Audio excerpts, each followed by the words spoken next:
Welcome to Not Milk Never Milk. Subscribe if you're lactose intolerant.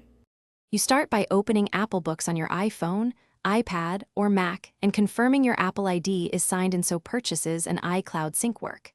Next, find the EPUB, PDF, or audiobook file in Files, Mail, or Finder. That's where you'll import from. Once done, make sure you have enough storage and that the file opens. This prevents failed imports.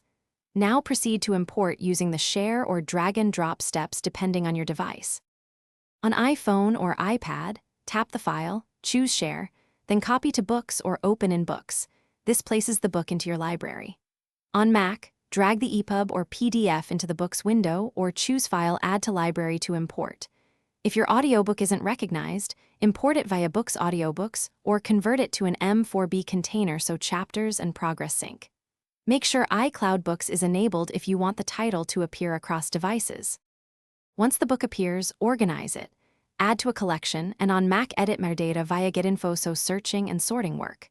To sync across your devices, enable iCloud Books and make sure you're on Wi-Fi. Syncing can take a few minutes.